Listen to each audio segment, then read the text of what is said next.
আসসালামু আলাইকুম। আজকে আমি নেহেরি বানাবো।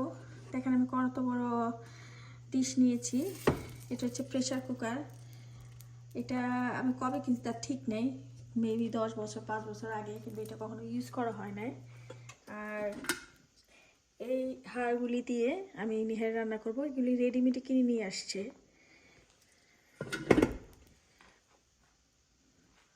আমি এখন তেল দিয়ে দিব। নেহেরিতে অবশ্য এত তেল দিতে হয় না, যেহেতু হাড়গুলি থেকেই বের হবে তেল।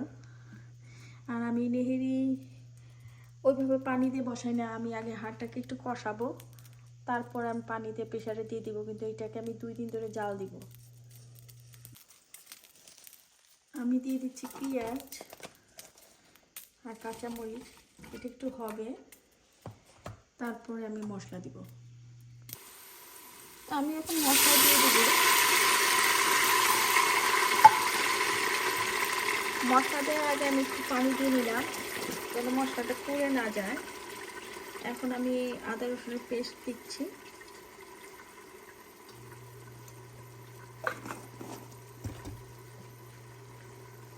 লবণ দিব।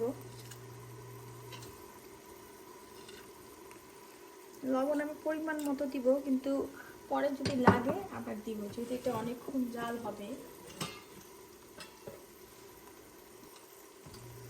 এখন আমি ধনে গুঁড়া দিচ্ছি,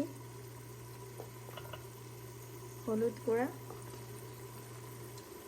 মরিচ গুঁড়া, এটা হচ্ছে রাঁধুনি ফাঁকি, জিরা গুঁড়া, আস্ত গরম মশলা,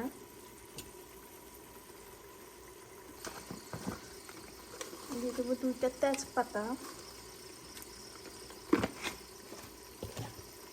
আমি অল্প গরম মশলা ফাঁকিও দিয়ে দিব এখানে, সামান্য।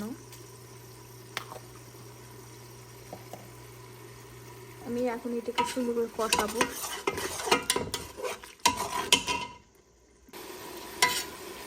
আমার মশলা কষানো শেষ, এখন আমি হাড়গুলি দিয়ে দিব।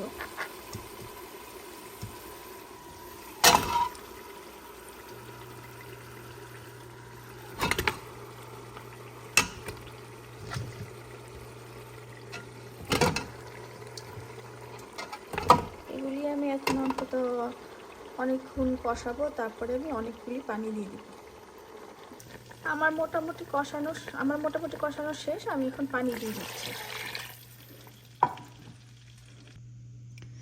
আমি এখন প্রেসার কুকারের ঢাকনাটা লাগিয়ে দিয়েছি, আমি কয়েকটা সিটি দিয়ে নিব। আমি প্রেসার কুকারের ঢাকনাটা খুলে দিয়েছি, আমার সিটি দেওয়া শেষ। এখন আমি আরও কিছুক্ষণ জাল দিয়ে ঘন করে নিব। আমার অলমোস্ট ডান। আমার নেহেরি রান্না শেষ। দেখেন কত সুন্দর সিদ্ধ হয়ে গেছে,